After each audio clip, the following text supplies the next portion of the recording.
सुन जिनकी ज्योति ब्रह्म को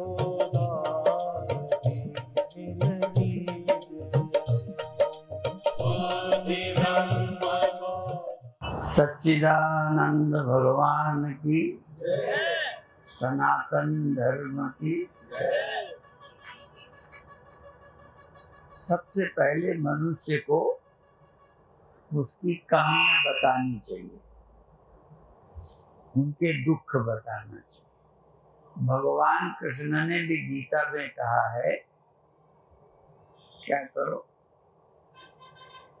जन्म मृत्यु जरा व्याधि दुख दोषानुदर्शन। जन्म मृत्यु, बुढ़ापा, बीमारी, ये पहले ध्यान में लावे तो ही वो कल्याण की ओर जाएगा।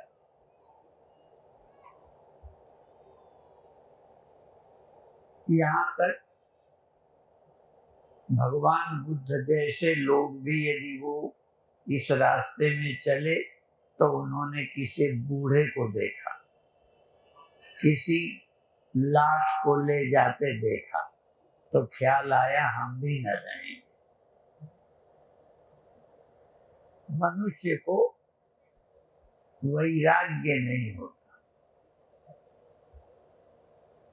सबसे आवश्यक है वैराग्य। और भारत के एक महान राजा भर्तृहरि, महाराजा भर्तृहरि, उन्होंने 3 शतक लिखे, 3 ग्रंथ 3 विषय पर लिखे, और एक है वैराग्य शतक। सबसे जरूरी है वैराग्य। और ज्ञान की बात भी बिना वैराग्य के ठहरती नहीं है। बिन वैराग्य ज्ञान नहीं सरसे।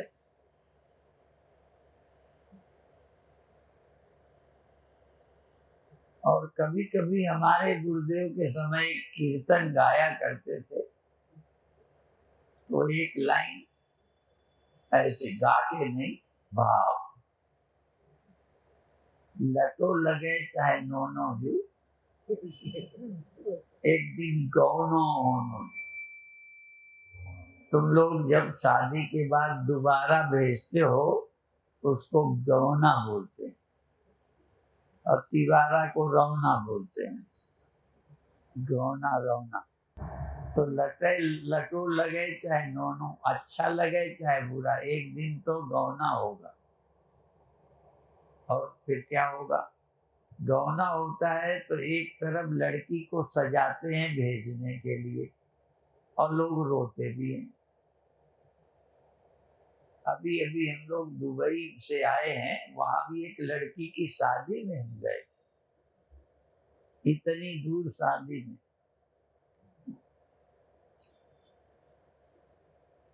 तो हम सोचे इतनी सयानी लड़की है तो जाते समय नहीं रोएगी, तो पता नहीं विदा के समय क्यों रोते हैं। शादी करते हैं, खुशी से करते हैं, घर के लोग करते हैं, लड़की भी राजी है, फिर भी रोना आ जाता है। कितना अभ्यास पक्का है, कितना सोचो जाने के लिए। वो भी हम लोग बोलते हैं ना कि जा मरने से जग डरे, मेरे मन आनंद। ऐसा आदमी ढूंढना पड़ेगा। किसी को भी अभी डॉक्टर कह दे कि अब नहीं बचोगे तो हालत खराब। तो जा मरने से जग डरे, मेरे मन आनंद। ऐसा व्यक्ति जिसको जाने के नाम से आनंद।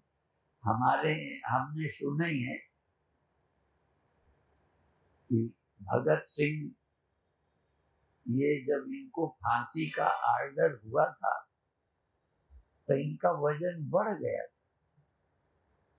भले उन्होंने गीता पढ़ी हो कि नहीं पढ़ी हो, हमारा वेदांत तो सुना हो कि नहीं सुना हो, पर फांसी के आदेश के बाद भी और स्वस्थ हो जाना, चेहरा पीला न पड़ना, दुखी नहीं होना, राजी होना। और उनसे कहा गया तो खुशी क्या थी? कहते हैं गुलाम देश में मर रहे हैं और ये हमारा मरना, क्योंकि आजादी के लिए लड़ रहे थे, तो गुलाम देश में हम मर रहे हैं, आजाद देश में पैदा होंगे। मतलब हमारा मरना आजादी लाएगा और हम आजाद देश में आएंगे। तो ऐसे ही भगवान ने एक साधारण सा श्लोक जो रोज सुना करते हो दोहरा देते हैं। भगवान ने कहा वासांसि जीर्णानि यथा विहाय। अब ये भगवान का अनुभव है, हमारा ये अनुभव नहीं है। कहते जैसे मनुष्य पुराने कपड़े उतार कर नए पहनता है या पुराना धोकर सुखा के साफ करके पहनता है, ऐसे ही ये जीव पुराना शरीर छोड़कर नया शरीर पहनता है, लेकिन नहीं खुशी होती। मरने के लायक हो गए तो भी शरीर छोड़ने को मन नहीं करता। नहीं तो रद्दी शरीर छूटे अच्छा मिल जाए, तो मन तैयार नहीं है। अर्थात ये ज्ञान सुन करके भी बुद्धि में मजबूत नहीं होता। आप सबने सुना है कि नहीं सुना, हम तो गुरुदेव की बातें बताते हैं, याद दिलाते रहते हैं। गुरुदेव के समय संत कहा करते थे ये ब्रह्म ज्ञान सिंघनी का दूध है।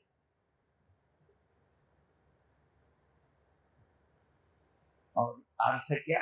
कहते सिंघनी का दूध सोने के बर्तन में ठहरता है और किसी बर्तन में सिंघनी का दूध डालो तो फाड़ के निकल जाता है।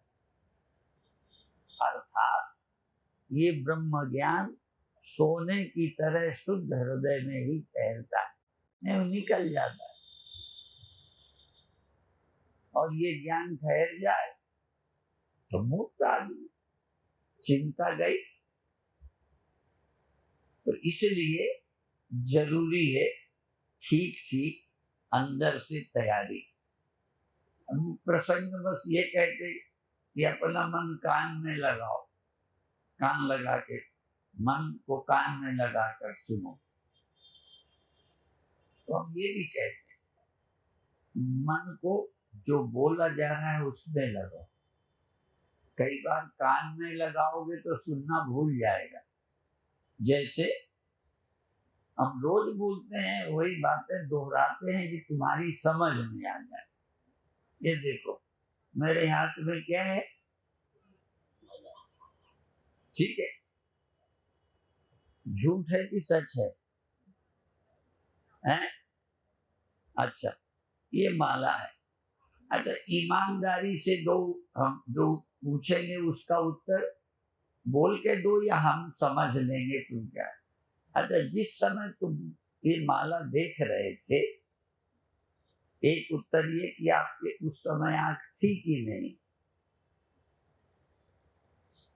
बोलो थी। तो एक ये सच्चाई है कि आंख थी, लेकिन ये भी सच्चाई है कि जब ध्यान आपका माला में था तब ध्यान आपका आंख में नहीं था। आंख तो थी, ये तो पक्का है, पर आंख है ये ध्यान आंख में नहीं था। और ये भी पूरा ध्यान आप आंख में ले जाओ कि आंख है तो फूल छूट जाएगा। इसी तरह से बिना आपके स्वप्न नहीं होता, बिना आपके जगत नहीं होता, बिना आपके नींद नहीं होती, पर फिर भी और सब कुछ होता है, सिर्फ तुम ही नहीं होते। इसलिए ये भी गीत संत गाया करते हैं, अपना होश संभालो शरीर वाले। शरीर वाले अपना होश संभालो, शरीर का नहीं। तो हमारा ध्यान जो जानने में आता है उस पे है, जानने वाले पे नहीं। दृष्टा जिससे जगत दिखता है उस पर नहीं है, जगत दिखता है उस पर है, देखने वाले पे नहीं। इसलिए गुरुदेव कहते थे शरीर भौतिक है, मैं अभौतिक हूँ। शरीर दृश्य है, मैं दृष्टा हूँ। अब आपको क्या लगता है मैं दृष्टा हूं? ये नहीं लगता। ये जो दिख रहा है देह में। और इसीलिए गुरुदेव का मंत्र, यूं तो मंत्र देते थे पर ये मंत्र देखो, गुरुदेव का शरीर पैर में छूटा है, वहां मंदिर में उनका लिखा है, देखो देखो देखने वाले को देखो। आप दिखाई देने वाले को देखते हो। और कभी कभी कहते थे देखो देखो देखो, क्या देखो? अब ऐसे करेंगे तो लोग देखने लगेंगे। कहते देखो देखो, क्या देखो? देखने वाले को। कौन देख रहा है ये देखो, कौन जान रहा है ये देखो। और आखिरी उपदेश जो बहुत गहरा था वो ये था, दृष्टा दर्शन दृश्य ये तीनों जहां हैरान हैरान, सोई शुद्ध स्वरूप तू ले आत्म को जान। क्योंकि दृष्टा भी ये वास्तविक नहीं है, ये अंतःकरण के कारण दृष्टा लगते हो। तुम दृष्टा नहीं हो, चेतन हो।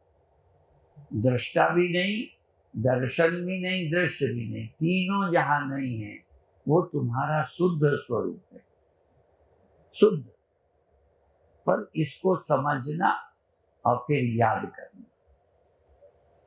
और एक कीर्तन बहुत गाया जाता था, यहाँ तो संत हैं इनको मालूम है, मुझे तो गाना आता नहीं, पर गाया जाता था, कैसे मैं ध्यान लगाऊं गुरुवर, कैसे मैं ध्यान लगाऊं। ध्यान करूं यदि बनकर ध्याता, ध्येय दूसरों भिन्न लखाता, एक में तीन बनाऊं गुरुवर, कैसे मैं ध्यान लगाऊं।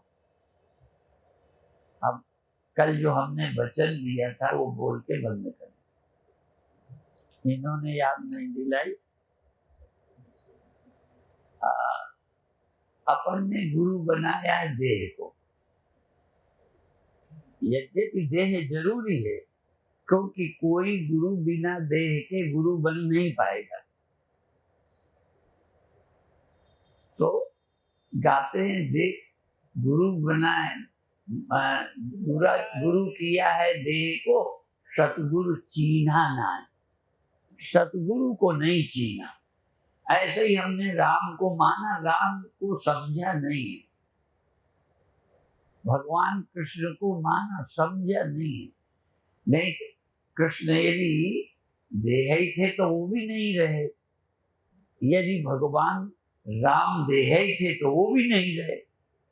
तो भगवान राम देह नहीं है, देह भी था पर वो देह ही नहीं है। भगवान कृष्ण के देह था पर वो देह ही नहीं है।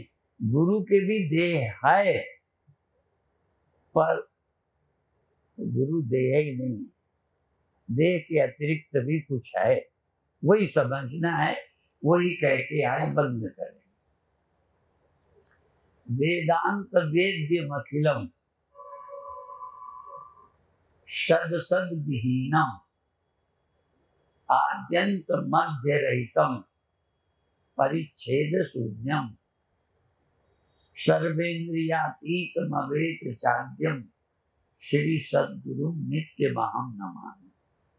हम गुरु को नमस्कार करते हैं। कैसे गुरु? जो वेदांत वेद्य, जो आंखों से मन से नहीं दिखते। गुरु मन से आंखों से नहीं दिखता, वेदांत वेद्य और सद सद विहीनम, वो दिखने वाला सत्य नहीं है और वो असत भी नहीं है, इससे विलक्षण है। आद्यंत मध्य रहितम, गुरु का आदि नहीं है, मध्य नहीं है, अंत नहीं। रामायण की एक चौपाई है, प्रसंग बस बोल देते हैं, हमें रामायण आती नहीं ज्यादा। नहीं तो आदि मध्य अवसाना, तुम्हारा आदि मध्य और अवसान नहीं है। आद्यंत मध्य रहितम परिच्छेद शून्यम, परिच्छेद वो एक जिससे काटते उसको छेनी बोलते थे। छेनी का मतलब है जो काट देती है, छिन्न। तो यहाँ परिच्छेद, आप दोनों बता दे, आप अभी चारों तरफ से कटे हो। जो जहां है ईमानदारी से आप देखो, ये जो बगल में है वो तुम नहीं हो, इस बगल में पीछे आगे वो नहीं हो, तो तुम क्या हो, चारों तरफ से कटे हो। जिसको तुम मैं समझते हो, तुम आगे जो तुम्हें दिख रहा है वो तुम हो, तुम्हारे पीछे जो है वो तुम हो, तुम्हारे बगल वाला तुम हो, तो फिर तुम क्या हो, तुम एक जगह रहने वाला पुतला। हमारे गुरुदेव कहते थे मलमूत्र का थैला, थैला इसमें और क्या भरा। गुरु जी कभी कभी बड़ी विचित्र बातें कहते थे। एक कहते थे, लोग कहते हैं जहां जलाने ले जाते हैं ना उसको मरघटा, लोग उसी को मरघटा बोलते थे, पर गुरुदेव कहते थे वो मरघटा नहीं है, वो तो जड़ घटा है। मरघटा तो वो है जहां तुम मरे थे, तो तुम्हारा घर है मरघटा। सब लोग घर पे मरते हो, इसलिए घर मरघट है और वो जरघट है। मरते क्यों हो? क्योंकि तुम परिच्छिन्न हो। आगे वाले नहीं, पीछे जाए, तो ये हो इसलिए मर गए। अब कैसे जाने हम परिच्छिन्न नहीं, परिच्छेद शून्यम, हम देश से कटे नहीं हैं।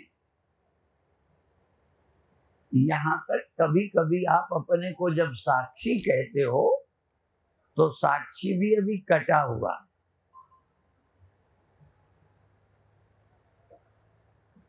परिच्छेद शून्य अर्थात सर्वत्र तुम हो, ये कैसे जाने? सदा तुम हो, यदि सदा नहीं हो तो भी कट गए, पहले थे नहीं, आगे रहेंगे नहीं, तो काल से सीमित हो गए, देश से सीमित। इधर यहाँ हैं, इस समय तुम आश्रम में हो, अखंड परम धाम राज में। इस समय तुम घर पे नहीं हो, यहाँ हो, वहां नहीं हो, वहां नहीं हो, और भी अभी हो। इसमें से कोई ऐसा जो 150 साल पहले था और 100 साल बाद होगा, ऐसा बताओ।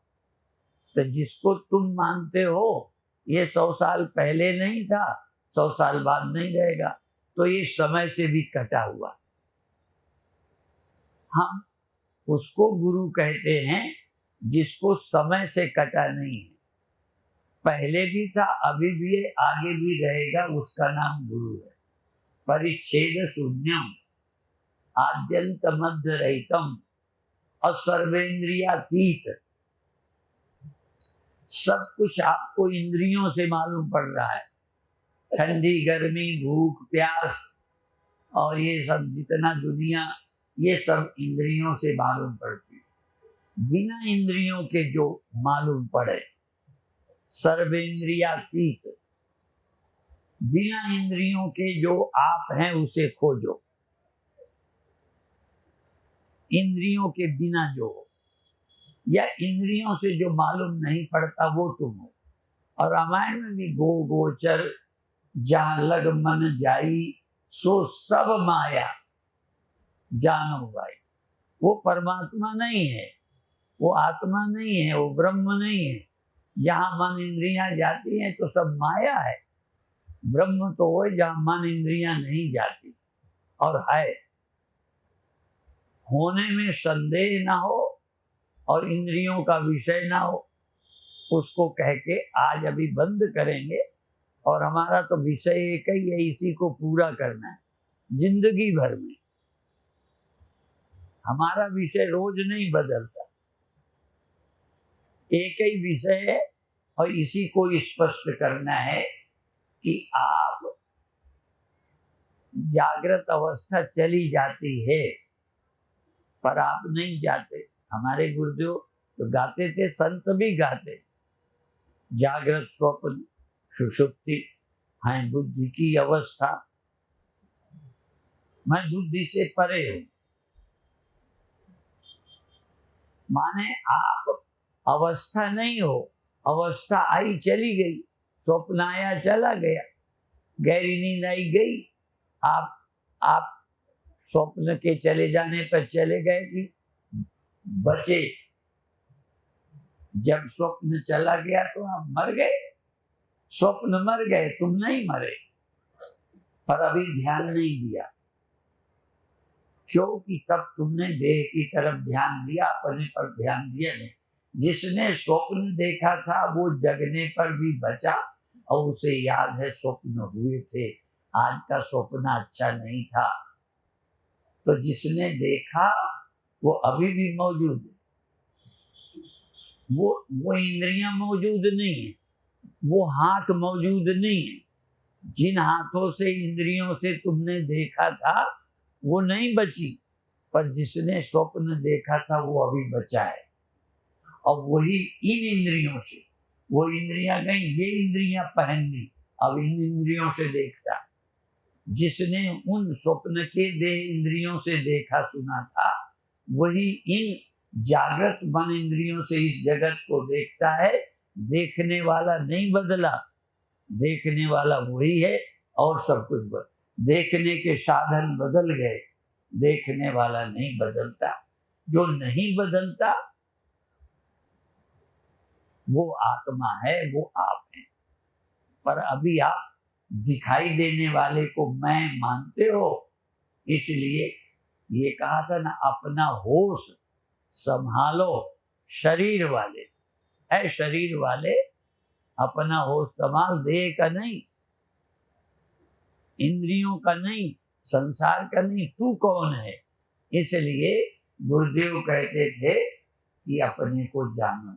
और पहले नगर कीर्तन हुआ करता था, आगे के लोगों को पता भी नहीं रहेगा। कार्यक्रम होने के पहले संत नगर में कीर्तन करते जाते थे तो प्रचार भी हो जाता था। और कीर्तन क्या बोलते थे? सोहम बोल तेरा क्या लगना है मोल, सोहम बोल। हाँ? और जैसे जल में पड़ा बतासा, दुनिया देती बुरी दिलासा, पल में तोला पल में मासा। हाँ, ये कहते थे। और जैसे बतासा ऐसे ही सब चला जाएगा। इसलिए सोहम बोल, देहो मत बोल, सोहम बोल, शिवोहम बोल, सोहम बोल, शिवोहम बोल।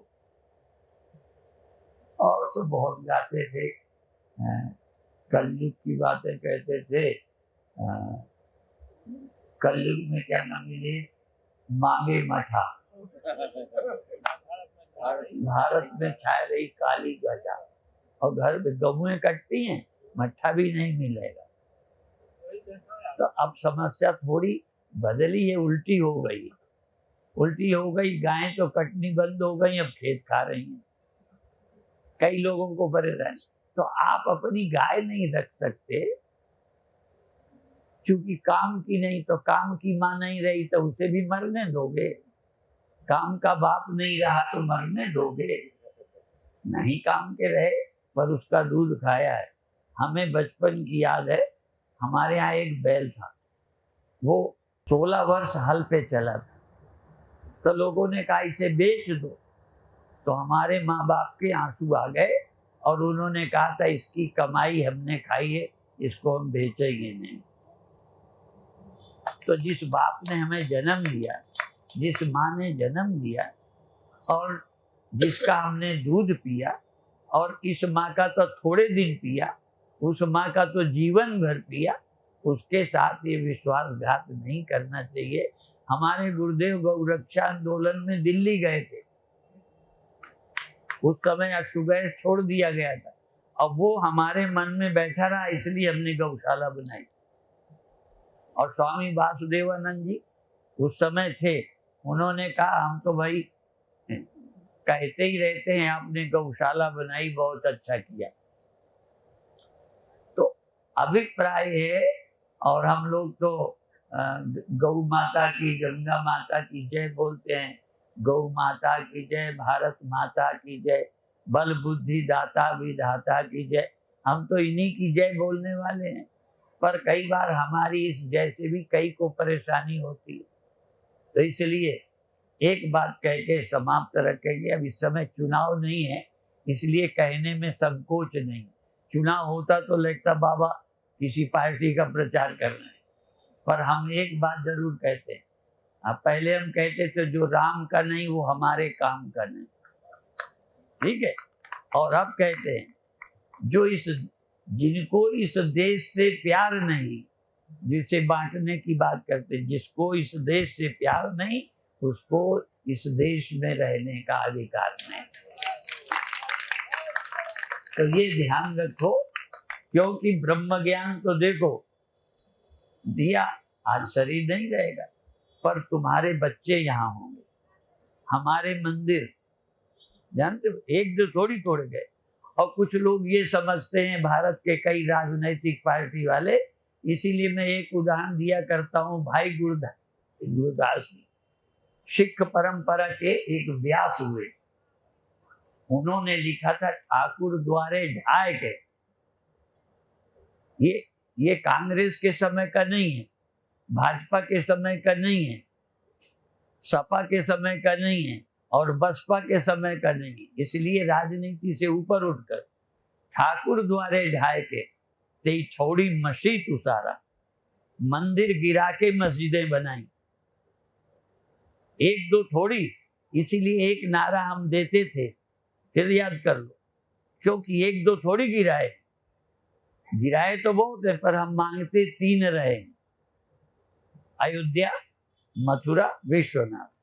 तो क्या बोलते थे, तीनों लेंगे एक साथ। तो एक नारा और लगाते थे, 3 नहीं तो 30,000, नहीं बचेगी कोई मजार। यदि 3 नहीं है तो अभी तो 3 ही मांग रहे हैं। और फिर जिन लोगों ने गिराए, हमने किसी की मस्जिद नहीं गिराई, हमारे धर्म ने सिखाया ही नहीं। और उनके धर्म ने मंदिर गिराना, पाकिस्तान में हमारी लड़कियों से जबरदस्ती निकाह कराना, उनके यहाँ जुर्म करना ही सिखाया जाता, हम लोग नहीं सिखाते। इसलिए हम लोग मांगते रहे 3 स्थान दे दो, तो एक तो पूरा ले लिया है, एक में अभी कुछ लिया है, कुछ बाकी है, और तीसरे पर भी मुकदमा चल रहा है, ठीक है। तो 3 तो लेना ही लेना, ठीक है। हाँ, और हमने एक शब्द कहा था, मूसा नगर में एक कार्यक्रम था, तो हमने कहा था योगी आदित्यनाथ को जिताओ। क्यों? केंद्र की समस्याएं कश्मीर है और है, वो मोदी हल करेंगे, और मंदिर की तीनों समस्याएं योगी के हिस्से में, मथुरा भी योगी के, काशी भी योगी के, अयोध्या भी। तो अयोध्या का काम हो गया, तो हमने कहा था उनको जिताओ, तो ये जो बाकी स्थान है हम तुमको देंगे। जानते हो, देंगे का मतलब हाँ वो काम शुरू कर चुके हैं, ठीक है। इसलिए आप किसको लाना, मंदिर गिराने वालों का पक्ष लेने वालों को देश का मालिक बनाना, और फिर याद दिला दे, एक रिक्शे वाला यदि गलत हो, पिए हो, सावधान न हो तो 2 सवारी को खतरा, और कार वाला यदि पिए हो तो 4 को खतरा, और ट्रेन चलाने वाला तो हजारों को, और देश चलाने वाले नशे में हो तो। इसलिए नशा में, अंधे कामनाओं में, स्वार्थ में उनको देश नहीं सौंपना है। देखो सरकार ने कश्मीर जहां लगता था, यदि 370 हटाई तो यहाँ झंडा उठाने वाला कोई नहीं रहेगा। 70 चली गई, झंडा उठाने वाले हैं, ठीक है। तो निर्णय ये जाने कब का निर्णय हो जाता। ऐसे ही मंदिर के विषय में जब हमने कहा तो कई लोगों ने कहा जब देश का बंटवारा हुआ था उस समय हम डरे हुए थे, उस समय ले लेते तो ले लेते, पर उस समय देने वाली सरकारें नहीं थी। हिंदू नंबर 2 का था, वोट बैंक के कारण वो नंबर 1 के थे। भगवान राम के पुल जो राम सेतु है उसको नकारा, राम को नकारा, ये तो ऐतिहासिक है ही नहीं है, ये तो कहानी है राम की, ऐसे कहा गया। और हमारे धर्म के लिए कहते थे, हमको याद है वो बात है कि ये ईंटों पत्थरों के लिए लड़ते हैं, और उनको पावन मस्जिद और हमारे ईंटे पत्थर, ये भाषा थी। इसलिए हमको अध्यात्म के साथ व्यवहार में भी स्पष्ट होना चाहिए। हम अध्यात्म में भी बोलते हैं तो अंतिम सत्य बोलते हैं, और देश हित के लिए बोलते हैं तो वो भी जो सबके लिए आवश्यक है। राजनीति पार्टियों से ऊपर उठकर आपके बच्चे फिर धर्मांतरित ना हो, बहु बेटियों को जबरदस्ती निकाह न कराया जाए, ऐसी स्थिति नहीं लाना। तो हमें देश को बहुत दिन तक देशभक्तों की सरकार लानी पड़ेगी। ओम शांति शांति शांति।